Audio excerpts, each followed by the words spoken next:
Hello learners and welcome back to my channel Teacher Sneha. In today's video, we are going to deal with the topic Certs. What are Certs?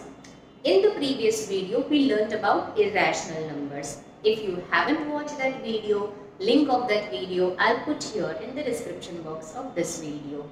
So Certs are nothing but irrational numbers such as square root of 2, square root of 3, square root 11, cube root of 17.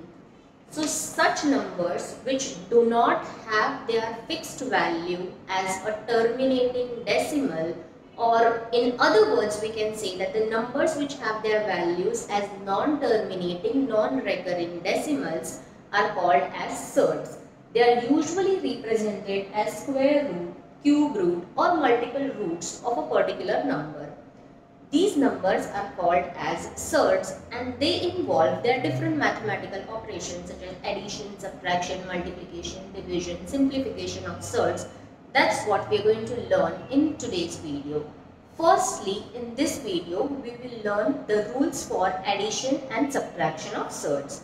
Let's begin with an example question.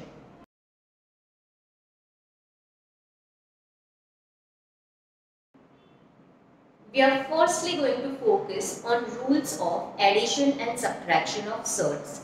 For any two or more surds to be added, the number inside the square root have to be same.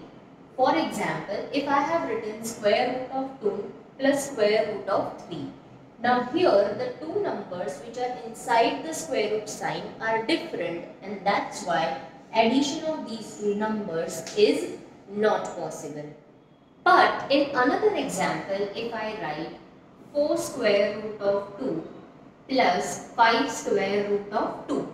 Now here the number inside the square root sign is same. That's why addition of these two surds is possible. While we add these two surds, what we simply have to do is we have to add only the number which is outside and keep the number inside the square root sign same. For example, we will write this as 9 square root of 2. We do not have to add square root of 2 plus square root of 2 and write it as square root of 4. The square root of 2 will remain as it is and only the number which is outside the surd symbol will get added.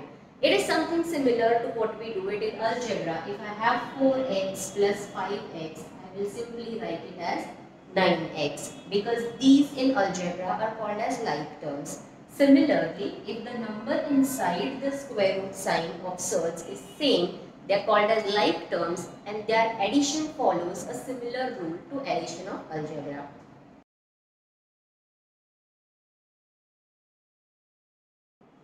We are now going to see another example of simplification of surds, which I have written here on my screen as square root of 12 plus square root of 27.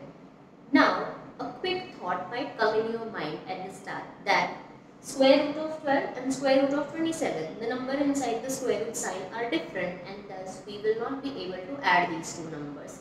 But no, it's not like that. In mathematics, there is always something called as simplification.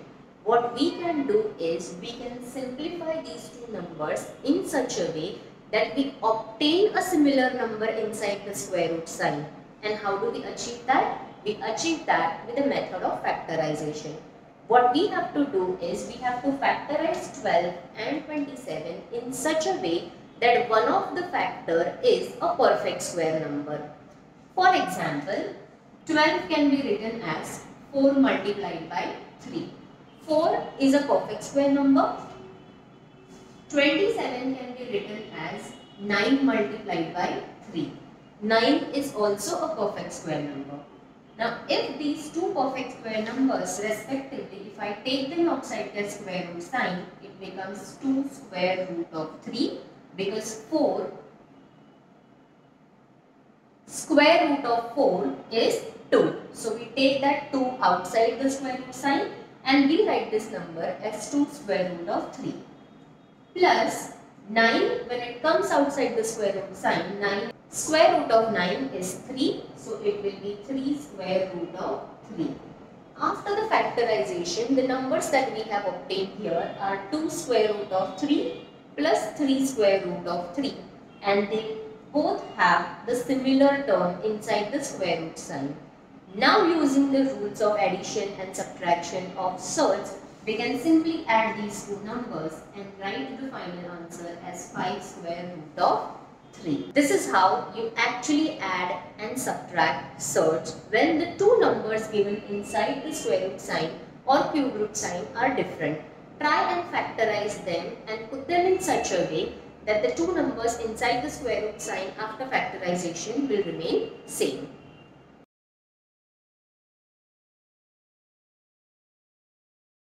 Now let's take a bit more complicated question which I have written here as 4 square root 20 and 2 square root 45. Now here again the number inside the square root sign is different. What we have to do is we have to factorize the number. So when I am going to factorize 4 square root 20, square root 20, I am going to write it as 4 multiplied by 5. Then I am going to write this number as square root of 45, I am going to write it as 9 multiplied by 5. Now you can see I have already obtained a common factor 5 and 5 here. Now simply what I have to do is I have to take this 4 and 9 outside the square root sign. So when this 4 comes outside the square root sign, it's going to become 2 because square root of 4 is 2. We will write this as 4 multiplied by 2 square root of 5. Why 4 multiplied by 2? Because 4 was already existing here in the step above. So we carried that 4 as it is multiplied by 2 which has come out from the square root sign. Similarly on the other side what we get is 2 multiplied by 3 square root of 5. The numbers which are outside the surd sign, we can simplify them, we can add them, subtract them, multiply them, we can do anything with them. So 4 into 2, we will get the answer as 8 square root of 5 minus 2 into 3, we will get the answer as 6 square root of 5. After we have obtained the two numbers inside the square root sign same, we will simplify it by doing 8 minus 6 which is 2 square root of 5, and this is what the final answer of the simplification of this surd problem. I hope this video helped you to understand the method of addition and subtraction of surds. Now, for more practice of yours, I am going to give you few more practice questions which will now come on my screen. What you have to do is you have to pause the video, solve those questions and then play the video again, because after 10 seconds I will be putting the answers of those questions also. So do solve these practice questions and check your understanding.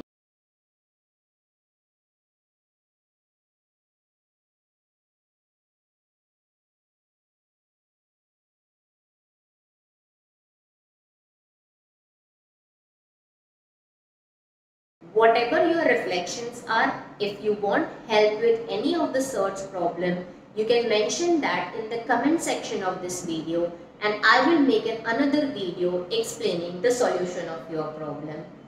I'll see you guys in the next video in which I will be teaching you the rules for multiplication and division of surds. Till then, have a good day. Bye bye.